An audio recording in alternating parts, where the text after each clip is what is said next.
ఆంధ్రప్రదేశ్లో ఎన్నికల నిబంధనలు ఎన్నికల కోడ్ని అసలు ఏమాత్రం లక్ష్య పెట్టకుండా వైసీపీ నాయకత్వం చేసే అరాచకాలు ఇది ఏదని చెప్పడానికి వీలు లేకుండా పోతుంది. ప్రత్యేకించి నామినేషన్స్లో ఇక్కడ విచారించదగ్గ విషయం ఏంటంటే వాళ్ళు ప్రజాస్వామ్యాన్ని గౌరవించే పరిస్థితులు లేరు. రౌడీజం నమ్ముకున్న మనుషులు, పోలీస్ అధికారులు కూడా వాళ్ళకి వంత పాడుతున్నారు. దీనికి వాళ్ళ ప్రత్యక్ష సాక్ష్యం ఏంటంటే కుప్పంలో ఎమ్మెల్సీ భరత్ నామినేషన్ వేయాలి. ఆయన తరఫున ఆయన భార్య నామినేషన్ వేస్తుంది. ఎన్నికల నిబంధనల ప్రకారం ఏదైతే నామినేషన్స్ వేస్తున్నామో ఆ రెవెన్యూ ఆఫీస్ కానీ లేదా ఆ కార్యాలయానికి 100 మీటర్ల వరకు ఏదైనా సరే అనుమతిస్తారు. 100 మీటర్ల నుంచి కేవలం 5 మాత్రమే లోపలికి వెళ్ళాలి. ఇది స్పష్టంగా రాష్ట్రంలో అన్ని చోట్ల నువ్వు 10,000తో ఊరేగింపు పెట్టుకున్నా 5,000తో పెట్టుకున్నా నువ్వు ఒక్కడ వెళ్ళినా 100 మీటర్ల నుంచి 5 వరకు మాత్రమే ఆ రిటర్నింగ్ ఆఫీసర్ కార్యాలయంలోకి వెళ్ళి నామినేషన్ వేసే అవకాశం ఉంటుంది తప్ప ఇష్టం వచ్చిన లోపలికి వెళ్తా కదా అవకాశం లేదు. ఇవాళ కుప్పంలో భరత్ వైఫ్ డైరెక్ట్గా 2 కార్లతో ఆరో కార్యాలయం లోపలికి ఇంకా అంటే లోపలికి దిగి మెట్లెక్కి లోపలికి వెళ్ళటం అంతే. 100 మీటర్లు అనేవి అక్కడ అప్లై చేయలే. అది మేము సాక్ష్యాలు సహా ఇవాళ మీకు ముందు పెడుతున్నాం. బాబా వీడియో ప్లే చేయి. లోపల ఉడుకుద్ది, ఎట్లా వెళ్తారు లోపల వండే లోపల ఉడుకుద్దా?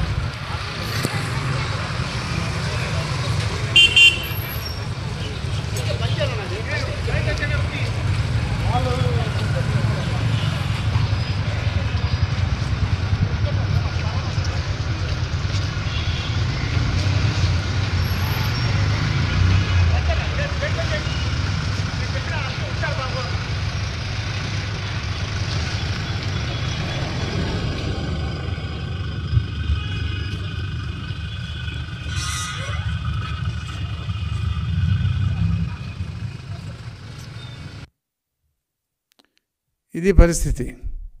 అంటే రిటర్నింగ్ ఆఫీసర్ కార్యాలయంలోకి స్టెప్స్ దాకా వెళ్ళి అక్కడ దిగి లోపలికి వెళ్ళే పరిస్థితి. పోనీ ఆవిడ క్యాండిడేటా? కాదు, క్యాండిడేట్ తరఫున క్యాండిడేట్ భార్య. అంటే ఏమిటి నిర్లక్ష్యం.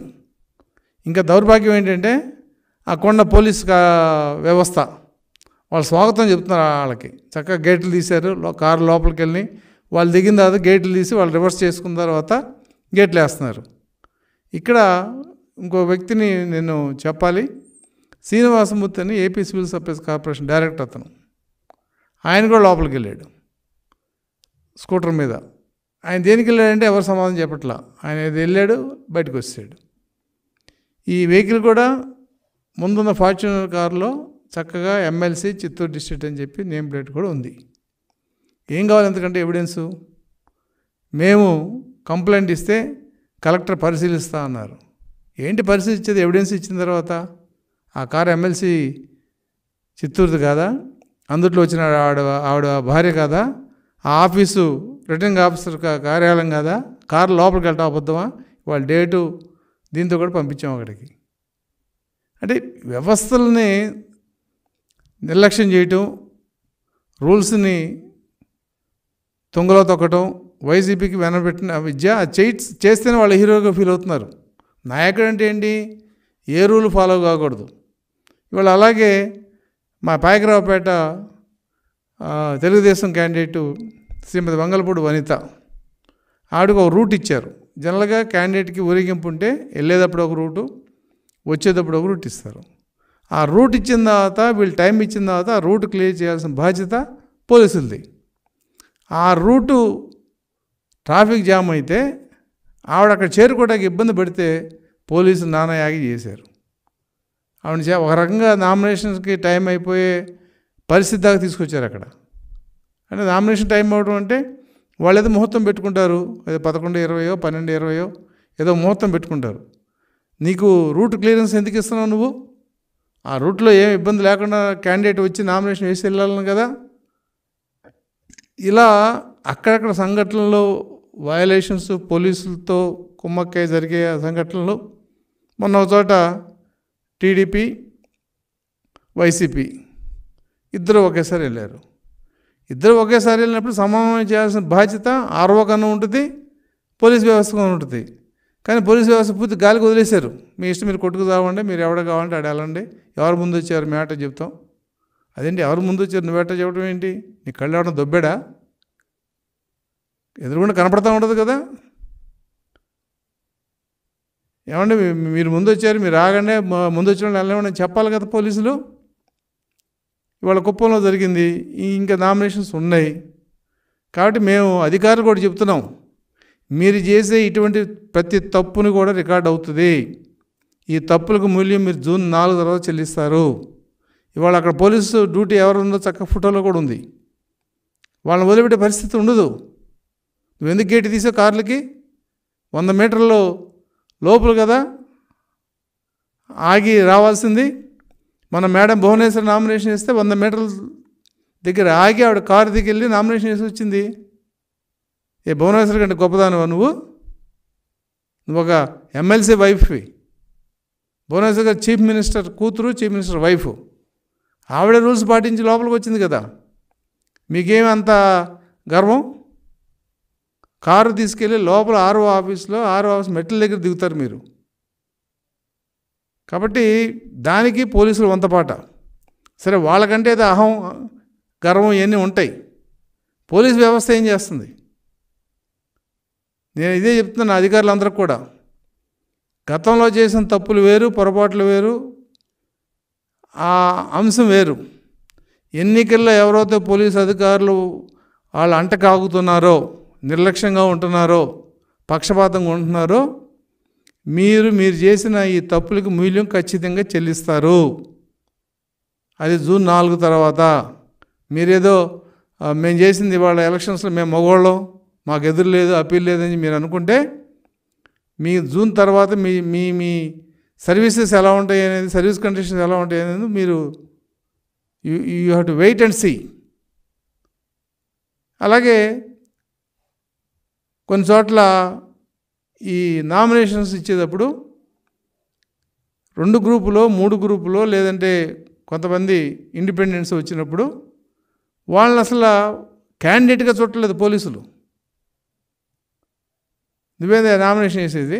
మొన్న ఎవరో ఒక వీడియో పంపించారు, నువ్వేం నామినేషన్ వేసేది అని. అదేంటి నామినేషన్ ఎవడు చెప్తా? పోలీసు చెప్తాడా? ఈ ప్రజాస్వామ్యంలో ఎవడైనా నామినేషన్ వేసుకోవచ్చు. ఎమ్మెల్యేగా 20 సంవత్సరాలు దాటిన ఎవడైనా వేసుకోవచ్చు. కాబట్టి ఈ వ్యవస్థ ఎంత చెడిపోయిందండి పోలీసు వ్యవస్థ. మరి వీళ్ళు ఎందుకుని ఇలా ప్రవర్తిస్తున్నారు అనేది ఎవరు చెప్పట్లేదు సమాధానం. కాబట్టి మిమ్మల్ని సరిచేయాల్సిన బాధ్యత ఖచ్చితంగా జూన్ 4 తర్వాత జరుగుద్ది. కొంతమంది అధికారులు పూర్తిగా దిగజారిపోయి వైసీపీతో అంటకాగుతున్నారు. వాళ్ళనైతే మేము వదిలిపెట్టాం. ఎన్నికలు ముగిసేదాలోపు ఎవరైతే మీరు ఈ పక్షపాత బుద్ధితో తప్పులు చేస్తూ వైసీపీతో భుజం రాసుకుంటారో, ఖచ్చితంగా మీ పేర్లు, మీ వ్యవహారం అంతా కూడా రికార్డు చేసుకుంటాం. రెడ్ బుక్ వేరు. రెడ్ బుక్ రాజకీయమైన కక్షతో ఆ రోజున లోకేష్ గారు చెప్పాడు. కానీ ఇది failure of the official duties. ఎలక్షన్లో చేయటానికి నీకు ఇవాళ అక్కడ గేట్ ఎందుకు తీయాల్సి? నువ్వు అక్కడ ఉన్న కానిస్టేబుల్ కానీ, హెడ్ కానిస్టేబుల్ కానీ, ఎస్ఐ కానీ, సిఐ కానీ అథారిటీ ఉందా? ఈ ఆర్ఓ చెప్పినది ఇవ్వకూడదు అక్కడ గేటు. ఎందుకంటే 100 మీటర్లు దాటి లోపల ఎవరు లోపల ఆట లేదు. ఇది ఆంధ్రప్రదేశ్ సంబంధించిన చట్టం కదా, భారతదేశం మొత్తం సంబంధించిన చట్టం. ఎవరైనా కూడా అలా చేస్తారు. పోనీ క్యాండిడేట్ వచ్చాడంటే అది కాదు, క్యాండిడేట్ తరఫున ఎవరో వచ్చారు. అదే ప్లేస్లో మేడం భువనేశ్వర్ గారు వచ్చినప్పుడు ఎలా జరిగింది, ఇవాళ ఎందుకు జరిగింది ఇలా?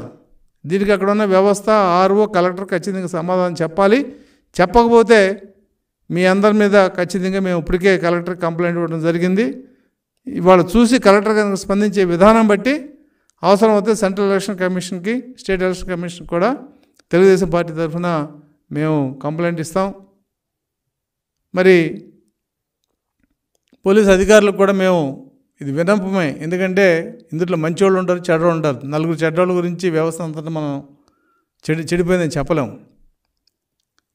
ఎలక్షన్లు అనేవి నిష్పక్షపాతంగా జరిగితేనే ప్రజాస్వామ్యం బతుకుద్ది. మీరు ఇటువంటి చెంచాగిరి చేసే మట్టికి ఖచ్చితంగా మీ ఉద్యోగాలకు భద్రత ఎలా ఉంటుందనేది జూన్ 4 తర్వాత మీరే చూస్తారు. కాబట్టి ఇప్పటికైనా సరే అధికారులు, పర్టికులర్గా పోలీసు అధికారులు కానీ మిగతా అధికారులు కానీ, మీరు చట్టాన్ని ఉన్నది ఉన్నట్టుగా అమలు చేయగలిగితేనే మీకు రక్షణ ఉంటుంది. మీరు చట్టాన్ని ఎవడికో అమ్మేసుకుంటే తెలుగుదేశం పార్టీ చూస్తూ ఊరుకోదు. మీరు ఏం చేసినా జూన్ 4 తర్వాత ప్రభుత్వం, తెలుగుదేశం పార్టీ అధికారంలోకి వస్తుంది. కాబట్టి ఇటువంటి చెంచాలని ఖచ్చితంగా వంచే ప్రయత్నం అయితే జూన్ 4 తర్వాత జరుగుతుందని తెలుగుదేశం పార్టీ తరఫున, ఇది బెదిరింపా, రిక్వెస్టా, లేదంటే హితవా ఏదనుకున్నా కూడా వాస్తవం అయితే మేము చెప్పదలుచుకున్నాం. కుప్పంలో జరిగిన ఈ సంఘటనని మేము central election, state election commission దృష్టికి తీసుకెళ్ళి అధికారుల మీద ఖచ్చితంగా చర్య చేసే విధంగా మేము ఈ అంశాన్ని తీసుకుంటామని తెలియజేస్తున్నాం. నేనొక నిజం, జరిగే యథార్థాల అగ్ని పర్వతం, జననం మరణం మధ్య జరిగే నాటకానికి నేనే సాక్షిని. సగటు మానవుని గొంతుక నేను. మీ అందరి కోసం ప్రతి గడియ పనిచేస్తూ గళం వినిపించే G9 న్యూస్.